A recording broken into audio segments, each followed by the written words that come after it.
ジューワン王先生です。ソウル国立大学医学部国際保健政策マネジメント学部の教授をされております。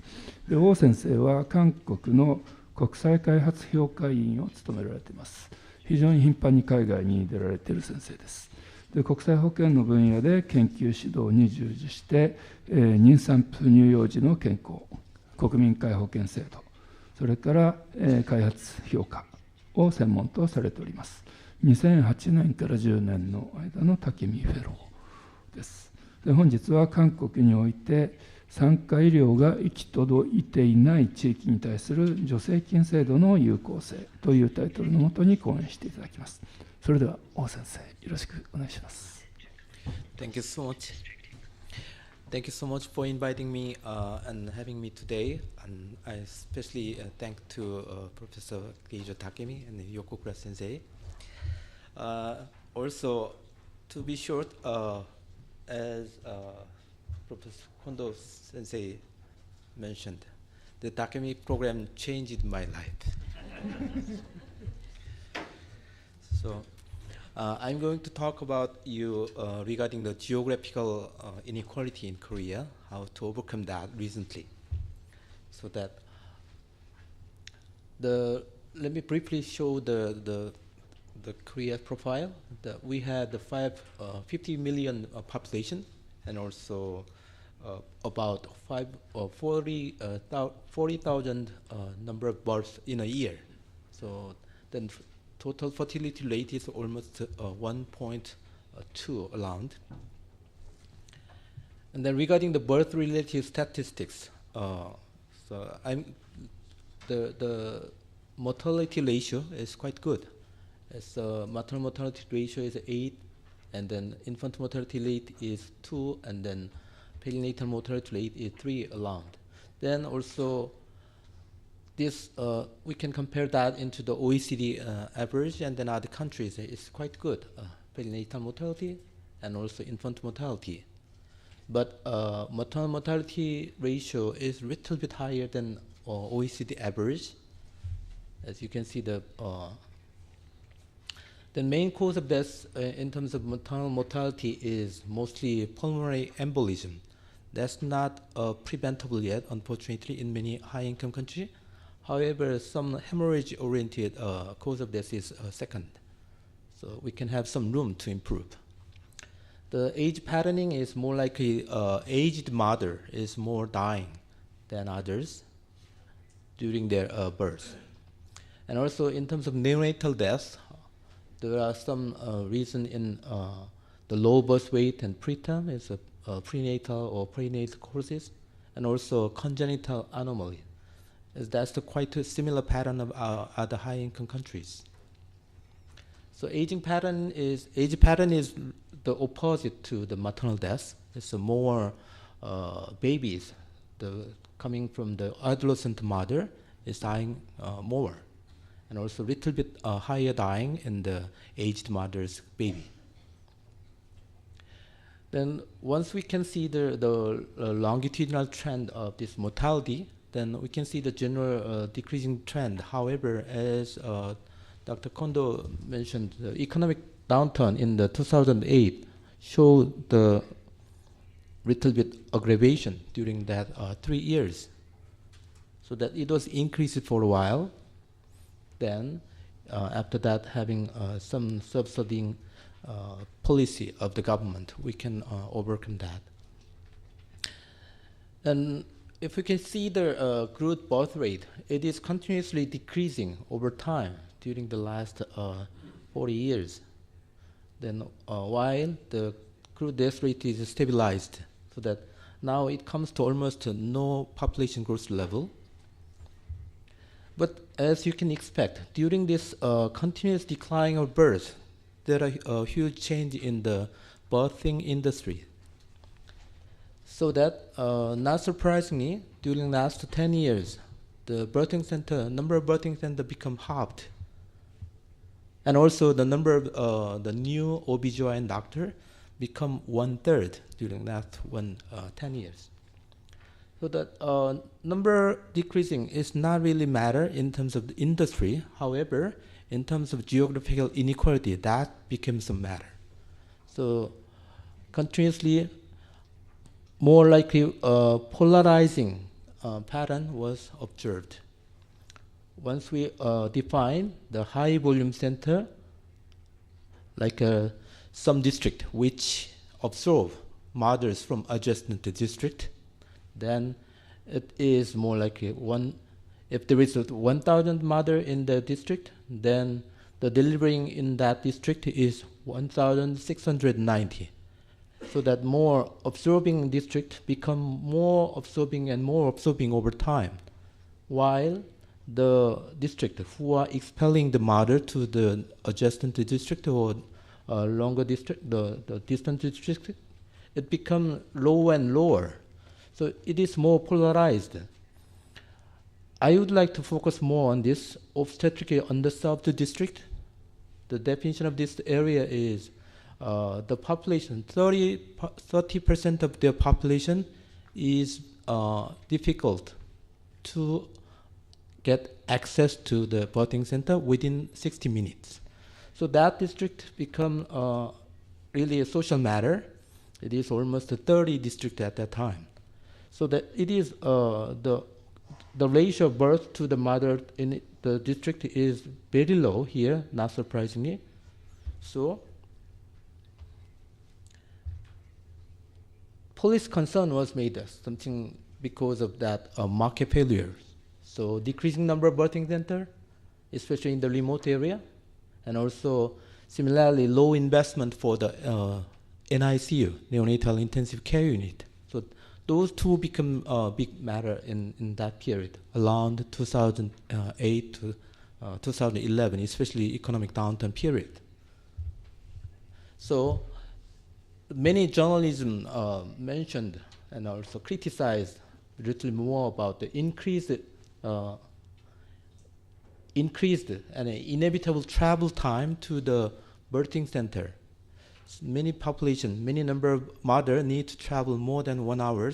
That is not popular in the past, but now it becomes a very big problem and then also mentioned very much and frequently in the media. So underlying problem of this matter is much more likely the small proportion of public providers.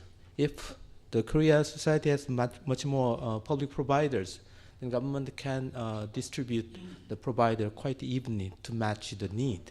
However, as you can see in this slide, the more than 90% of providers are private, so government has no sufficient control power to distribute it evenly.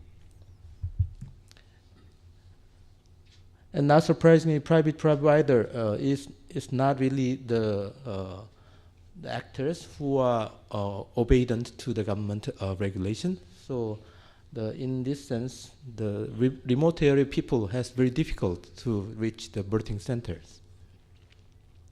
So government decided to intervene this area to serve more, and also additionally, they decided to increase the number of NICU to tackle the difficult cases for the babies. The mechanism is a financial subsidy for facility and the equipment, and also operating cost for human resource containment, and then some other operational cost. And also subsidy was done for based on the district governor's application.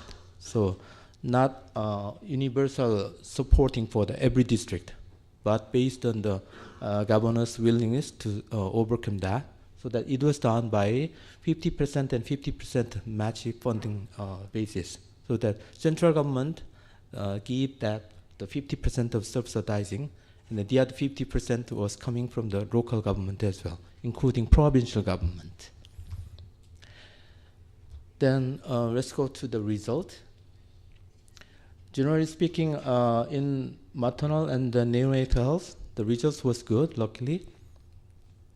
Then in terms of subsidized district number, amongst about 30, from the first it was almost just 3 governors applied and then got the subsidizing, but it is increased over time. Now it becomes almost 50% of district got the subsidizing from the central government. So in other words, the 50% of obstetrically underserved fertile women had now access within 1 hour. And also, once we can analyze the result by the outcome using this delivery service within their residing district, and then antenatal care service utilization in their residing district. Once we see these two, then this subsidized area people, once we compare that to the equivalent area, equivalently, the equivalent areas is defined by the low volume centers. Low volume center is excluding the high volume center, so that high volume district was quite an urban center, but if we can compare with all the other low volume district, then it might be quite a reasonable comparison. Then compared to that area, we realized that the subsidized district had much higher delivery services they get that in their own district, and also higher antenatal care services they utilize in their own district. So that in that sense, it was quite successful. If we can see the number of antenatal care, the frequency of antenatal care, then once we utilize reference for using that is normally served area, there's also other low volume district, then compared to non-subsidized obstetrically underserved area, which has lower number of frequency of the antenatal care, then this subsidized area has statistically not different from the normally served district. So in this sense, in terms of frequency of antenatal care, this subsidizing policy was also successful. Then once we compare the maternal mortality ratio, then its average was kind of about 10. That is underserved district with the non-subsidized area is 10. That is close to average. In high volume district, more urban areas, has much better result, but lower maternal mortality ratios. Then low volume district, little bit rural areas, has little higher maternal mortality ratios, not surprisingly. But very successfully, we achieved this. Subsidized district had no maternal deaths there. So in this maternal mortality ratio perspective, we can say it was quite successful. So if we can see the neonatal subsidizing policy, then it increased much more NICU bed, which is quite low profitable compared to other services. So providers doesn't want to maintain this NICU unit. But after having this subsidizing policy, then it kept and then it increased the unit per population. And also ventilator was also increased for every province. And also more strikingly, there was some geographical disparity in terms of very low birth weight infant mortality compared to Seoul metropolitan area. All the other provinces has much higher mortality than Seoul in 2009 before the subsidizing policy. But after having this similar subsidizing policy for NICU, then in 2015, this geographical disparity was gone out, statistically speaking. So by these two subsidizing policy for mother and then children, the neonate, then we can have very good result recently after having that subsidy policy from 2011. We are still continuing that. There are many equivocal stories regarding these topics, but generally speaking, using that financial subsidy policy from the central government to the local district government, we can overcome now we have been overcoming the difficulties in maternal and then childless, even high-income country in the remote area.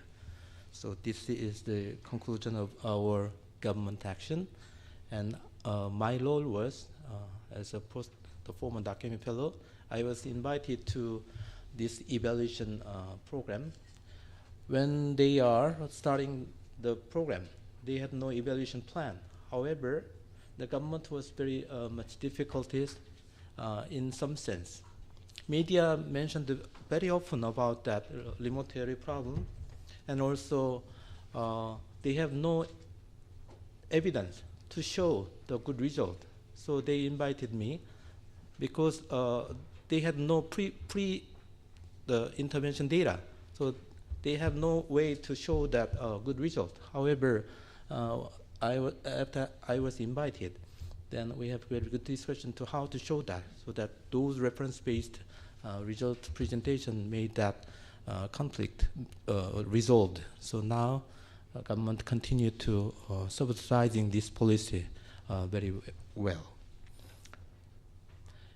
This was done with my teams, and also I would like to express my special thanks to the JMA for their generous support during my document program. Thank you so much.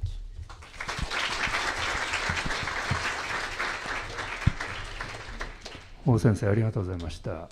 今進行中のサステイナブル・デベロップメント・ゴールの基本理念が誰一人として取り残さない No one leave behind ということです。そのために、政府がポリシーを作りそれを実践する、そして、誰一人取り残さないためのポリシーが成功したという、素晴らしい事例だったと思います。でおそらく韓国を超えた、周辺国にも使える手法ではないかと思います。